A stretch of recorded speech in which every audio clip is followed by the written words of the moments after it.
Olá, eu sou a Marcela Cavallo, sou integrante do Zilvete Advogados e hoje a gente vai falar um pouquinho sobre os distratos na compra e venda de imóveis, incorporação imobiliária ou parcelamento de solo urbano.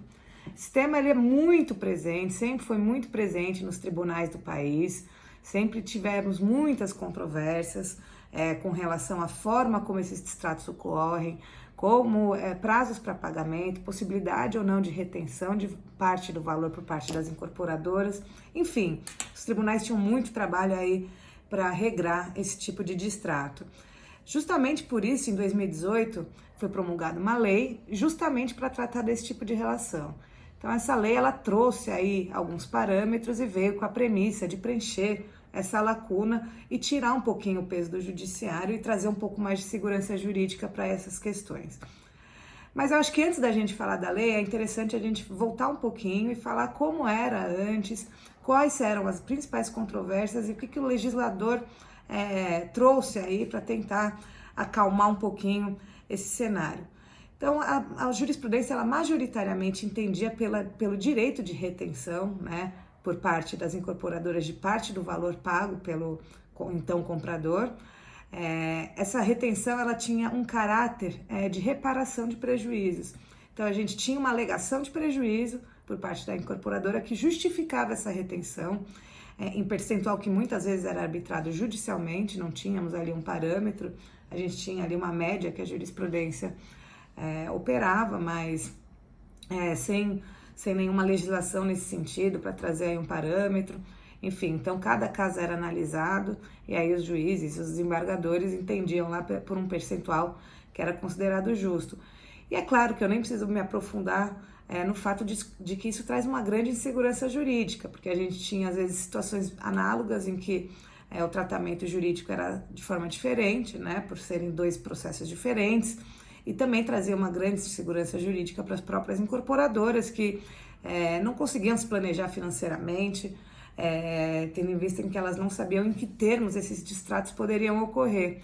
Então, em 2018 veio essa lei, ela trouxe algumas alterações importantes, trouxe algumas premissas a serem seguidas, que a gente vai falar aqui rapidinho, com o intuito de poder acalmar aí um pouco, trazer um pouco mais de segurança jurídica nessas relações. Então, o que basicamente a lei fala é que essa retenção ela é legítima em um percentual de 10 a 25%, tá, do valor já pago pelo comprador.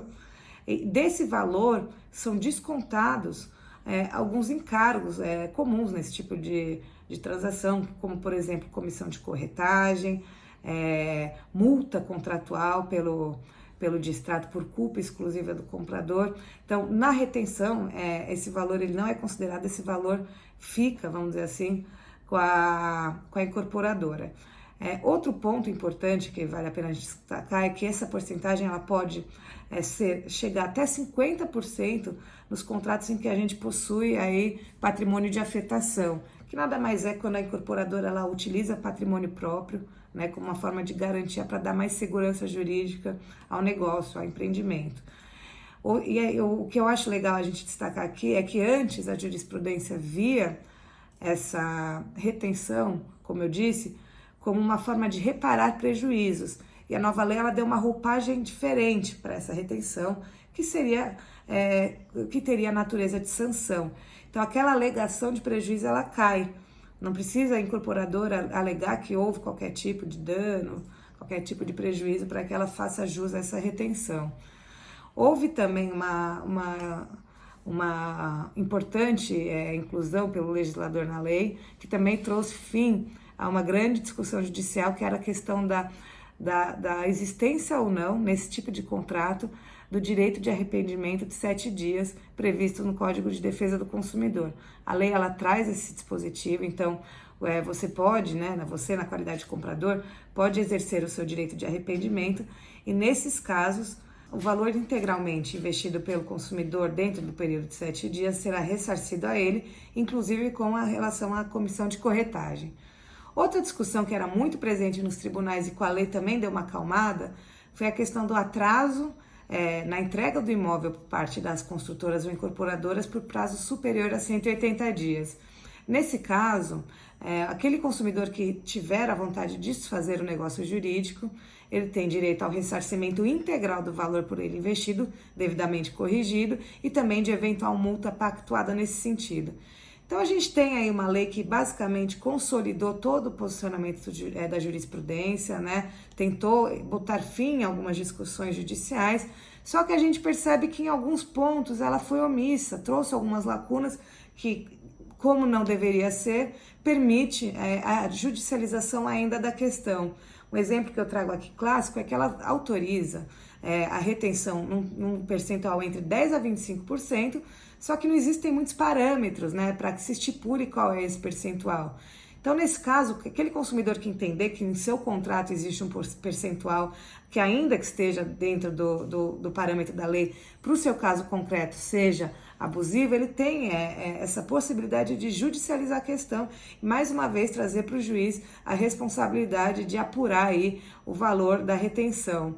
Outro ponto que também vem sendo discutido em jurisprudência, que também mostra aí uma fragilidade da lei, ou até então talvez uma falta de correta interpretação dessa lei, é o fato que muitas vezes em jurisprudência os juízes estipulam o teto do valor, né, como o percentual de retenção. Então, dentro daquele caso concreto, ele estipula que a retenção, né, por parte da incorporadora será de 25% do valor investido, só que dentro desses 25%, ele inclui aí alguns valores que não fazem parte, né, não possuem essa natureza de sanção, né, possuem natureza de restituição de prejuízos. Aí sim a gente volta para a questão dos prejuízos, englobam dentro dessa retenção, e não era esse o propósito da lei. Vou trazer aqui um exemplo. Um dos valores que podem ser, que devem ser pagos pelo consumidor quando ele efetua esse distrato do imóvel por sua culpa, é uma taxa de fruição de até 0,5% do valor do contrato por conta do desgaste do imóvel. Isso é comum, isso ocorre quando o consumidor já está em posse do imóvel. E a gente já tem notícia aí de jurisprudência que, ao arbitrar essa taxa de 25%, ela já inclui nesse valor aquela taxa de fruição. Só que aqui a gente tem verbas diferentes, né, com objetivos diferentes, naturezas diferentes. Então, na verdade, existe aí uma mistura de conceitos quando o juiz ou o desembargador toma uma decisão nesse sentido. Então, mais uma vez, a gente percebe que existe um movimento de judicialização da questão. Esse problema está longe de ser encerrado e talvez nos resta agora esperar que venha mais uma lei suprir essas lacunas que vão aparecendo na prática, e até lá a gente fica aí aguardando o judiciário regular a questão.